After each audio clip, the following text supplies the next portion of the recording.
দিগন্ত জুড়ে সরিষার ক্ষেত, যেন হলুদ চাদরে মুড়ে আছে পুরো এলাকা, যেখানে মনের আনন্দে গুনগুন করে উড়ে বেড়ায় মৌমাছি, জানান দেয় মধু সংগ্রহের খবর।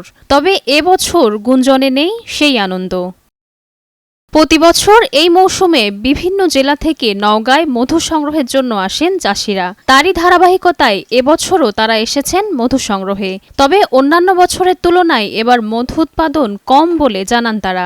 এবছর ভালোই আশা ছিল, কিন্তু সে পরিমাণ হয় না এবছর। আবহাওয়ার কারণে মাঠ এবার ভালো হয় নাই। যেহেতু আমাকে সরকার যদি পাশে থাকে, তাহলে আমরা আশা করি যে সামনের দিকে আগে যেতে পারবো। আমার বাক্স হচ্ছে 270টা, 270 বক্স বর্তমানে চলতে আছে রানিং অবস্থায়। প্রথম ডিভাইনে এখন আল্লাহর রহমতে ভালোর দিকেই আছে। আবহাওয়া পরিবর্তন হয়েছে, সামনে দেখা যাক কি হয়। এই সাইডটা আল্লাহ ডাইল ভাতটা ভালোই খাওয়ায়, আল্লাহ দিকে ডাইনের দিকে আসি আর কি। আল্লাহটা খাইয়া যদি শুকুর না করি তা তৈবে না। আল্লাহ খুবই ভালোই রাখছে। আর সামনে যদি আবহাওয়া ভালো থাকে তা আশা করি যে হাসি ফুটবে মুখে। নওগাঁ জেলা কৃষি কর্মকর্তা বলেন, এবছর সরিষা ফুলে নেকটার বা মধুরসের পরিমাণ স্বাভাবিকের চেয়ে কম। এর প্রধান কারণ তীব্র শীত ও ঘন কুয়াশা। ৩,৩০০ হেক্টর জমিতে সরিষা আবাদ হয়েছে। তো সরিষা আবাদে কিন্তু পরাগায়নটা খুব বেশি জরুরি।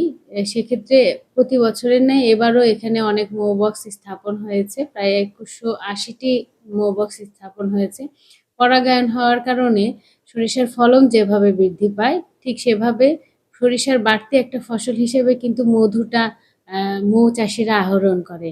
আর এবছর অন্য বছরের তুলনায় দাম অনেক বেশি মধুর।